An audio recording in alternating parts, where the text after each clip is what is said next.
So Hudson, just can you walk me, not every minute of it, but the last year and your just, growth from a guy only people in Martinsburg knew to one that obviously is a household name almost now. Yeah, I mean, it been a long time coming, and I was, got blessed with the opportunity last year and made the best out of it. And then, we had a few guys go down last year, and we needed some of our young guys to step up, and I just had to do what I had to do, and Lau's been coaching me great, and helped me be ready for each game last year, and we're just trying to build moving forward. Was there ever any lack of confidence in your own ability, or you always knew you just needed a chance? Yeah, I mean, no, you can't have no confidence out there. I'm very confident in myself, and I was waiting for my opportunity, and I got my opportunity, and that was that.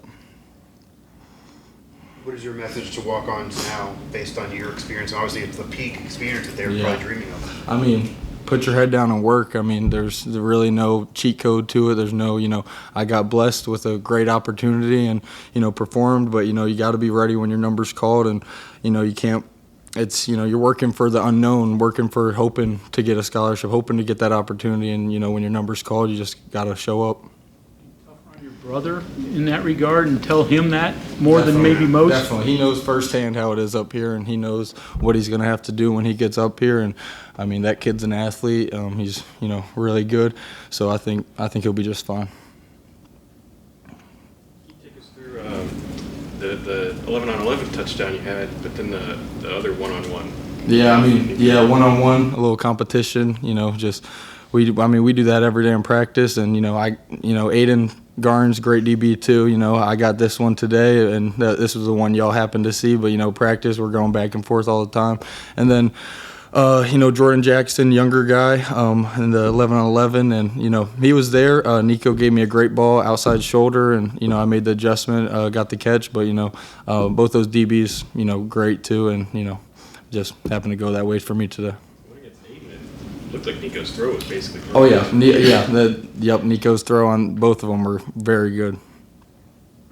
One-on-ones, the ball's coming your way. Yep. Versus 11-on-11 when you're not. Does that change the focus, the intensity, and what do you get out of 11-on-11, when you're going full team, that you might not out of one-on-ones? Yeah, I mean, it's a little different, but, you try to take every rep the same way. And, I mean, everyone knows where the ball is going when it is one-on-ones. And, in 11-on-11, you don't know for sure. So, but, you just try to play the game the same every time and, take every rep the same way like you would if it was 11-on-11 or one-on-ones or whatever it is.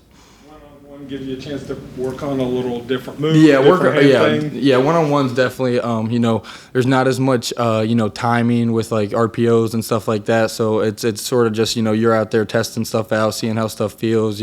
Working different types of moves on the DB, seeing what could get you open. So Where would you say your relationship and progression chemistry is with Garrett now versus last year? Last year you're trying to make the team, trying to get a scholarship, and Garrett was in the middle of a quarterback competition. He's now the starter. You got a scholarship. It's for sure. Different. I mean, we've definitely got a lot closer, and talking to him now about like what I saw and like what he saw, and if I was maybe should have sat something or kept riding or just communicating a lot more between us, and I think that'll help us a lot this coming season.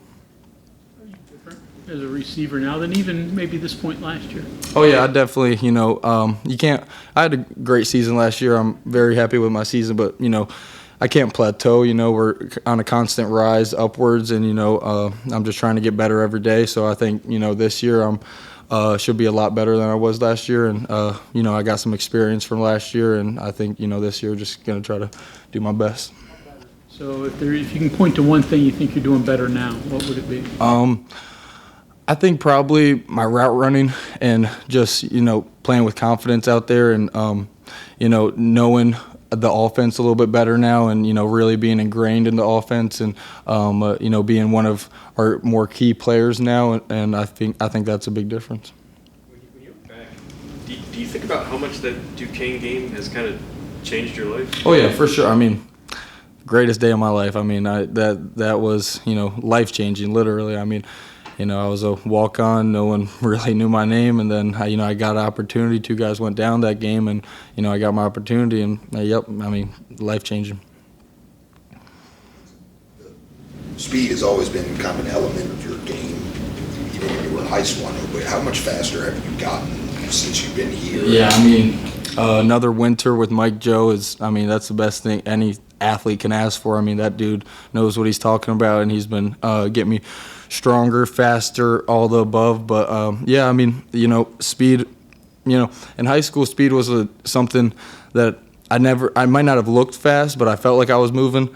But, you know, in college, Mike Joe has helped me with, like, my running form and, you know, how I run. And, you know, I just think I credit him to how fast I've gotten, how fast I'm going to get. Either Neil or Coach Marshall this spring, somebody really talked up your ability to break tackles as kind of like the Yeah, I think that was Coach Lau talked about it. Yeah, I mean, you know, that's again credit to Mike Joe, get me stronger, get my lower half stronger, and you know, you keep you know, if I'm in the weight room all the time, you know, that's gonna happen. You know, it's gonna help all aspects of my game. So. What have you learned from Jaden Bray? He wasn't here last year, obviously. Oh yeah, Jaden Bray, you know, he just came in, put his head down and work. You know, he's not a very talkative guy, but he's got a lot closer with us, and you know, he's also been around college football a little bit longer and stuff. So you know, he's just been helping me out. I've been helping him out with our offense and stuff, and it's been a good relationship. You been marveling at how strong he is. Oh yeah, they call him Megatron or Optimus Prime. So yeah, he is very strong. Hey, Hudson, breaking tackles, strength, sure, but there's wiggle in the way you run and the angles you take and set guys up too. I'm sure you've had that for a while. Yeah, for sure. And I think, you know, that comes from me, but that also comes from coaching too. You know, we call it attack ass, not grass. And, you know, we try to set up our tackles and, you know, set up defenders. You know, there's contained defenders and there's ball guys. And, you know, that's credit to some of the coaching too. And, yep, that's strength. And, you know, that's also a little bit of my own wiggle and just, you know, playing a lot of football. Translates to special teams for you in the fall. Oh, yeah. I think, yeah, lots of the stuff that happens on offense and defense translates over to special teams with, like, dip and drive. I mean, you know, lots of the techniques that they teach on special teams transfer over to defense and offense. Oh, returns. Yeah, I mean, for sure. You know, I didn't return last year, and I think this year I'll probably try to be back there for kickoff returns. And, yeah, I mean, that'll definitely help. Okay, thank you very much. Yep. Thank you, guys.